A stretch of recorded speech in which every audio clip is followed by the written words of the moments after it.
আবারও চলে এসেছি একটি নিরামিষ পাঁচমিশালি সবজির রেসিপি নিয়ে। তবে আজকের সবজিটা ছিল সবগুলোই শীতের।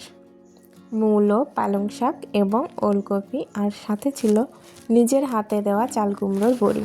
তো এইগুলো দিয়েই আজকে আমি একটা পাঁচমিশালি নিরামিষ সবজি রান্না করে দেখাবো। চলুন রান্নাটা দেখা যাক। আর যদি রান্নাটা ভালো লাগে অবশ্যই আমার চ্যানেলটি সাবস্ক্রাইব করে পাশে থাকবেন। তো আমি সবজিগুলো অফ ক্যামেরায় ভালো করে ধুয়ে কেটে নিয়েছি। এরপর কড়াইতে সর্ষের তেল গরম করে তার ভিতরে চাল কুমড়োর বড়িটা দিয়ে দিয়েছি। চাল কুমড়োর বড়িটা দিয়ে একটু নেড়েচেড়ে আমি এটাকে একটু বাদামি করে ভেজে নেব। বেশি বাদামি করতে গেলে কিন্তু আবার তিতো লাগবে, তাই হালকা বাদামি করে ভেজে উঠিয়ে নেব। বড়িগুলো ভেজে উঠিয়ে নেওয়ার পর এই ভিতর আমি আরেকটু তেল দিয়ে দিয়েছি, অনেকটা তেল শুষে নিয়েছিল। এরপর দিয়েছি 1 চামচ পাঁচফোড়ন। এই সবজিটাতে অবশ্যই পাঁচফোড়ন দেবে, তাহলে খেতে ভালো লাগবে। কয়েক টুকরো তেজপাতা দিয়ে তারপর আমি কেটে রাখা ওলকপি এবং মূলোটা দিয়ে দিলাম। এটাকে আমি বেশ একটু সময় নেড়েচেড়ে রান্না করব। যেহেতু ওলকপি এবং মূলা দিয়ে বেশ একটু জল গলবে, তার জন্য আমি আগে পালং শাকটা দিইনি, এটা একটু ভেজে নিয়েছি, তারপর পালং শাকটা দেব। এর ভিতর আমি কয়েক টুকরো কাঁচা লঙ্কা দিয়েছি, কাঁচামরিচ আর কি, কাঁচামরিচ বা কাঁচা ঝাল যাই বলেন না কেন, চিড়ে দিয়েছি 4-5টা। আর লবণ হলুদ দিয়ে এটাকে আমি মাঝারি আছে বেশ খানিকক্ষণ রান্না করেছি, একটু ভাজা ভাজা হয়ে যাবে। তারপর এর ভিতরে আমি পালং শাকটা দেব, না হলে ভাজা হবে না, যেহেতু এটা শাক। তো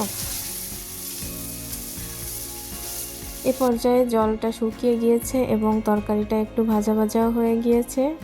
এখন আমি এর ভেতরে কেটে রাখা পালং শাকটা দিয়ে দেব। পালং শাকটা দিয়ে আমি আরেকটু সময় ভালো করে নেড়েচেড়ে ভেজে নেব পুরো তরকারিটা। এই সবজিটা একমাত্র শীতকালেই খাওয়া যায়, কারণ এই প্রত্যেকটা সবজি তো শীতের, আর শীতের সময় ছাড়া সবগুলো সবজি সবসময় পাওয়াও যায় না। তো ভাজা হয়ে গিয়েছে, আমি এরপর এর ভিতরে দিয়ে দিয়েছি পরিমাণ মতো জল। যেহেতু রান্নাটা একটু ঘন ঘন হবে, তার জন্য কম দিয়েছি জল একটু।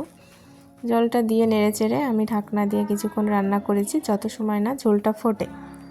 ঝোলটা ফুটে গিয়েছে, এখন আমি এর ভিতর ভেজে রাখা বড়িগুলো দিয়ে দেব, চাল কুমড়োর বড়ি দিয়ে আমি এটাকে নেড়েচেড়ে আবার কিছুক্ষণ ঢেকে রান্না করব, যতক্ষণ না সমস্ত সবজিগুলো সেদ্ধ হয়।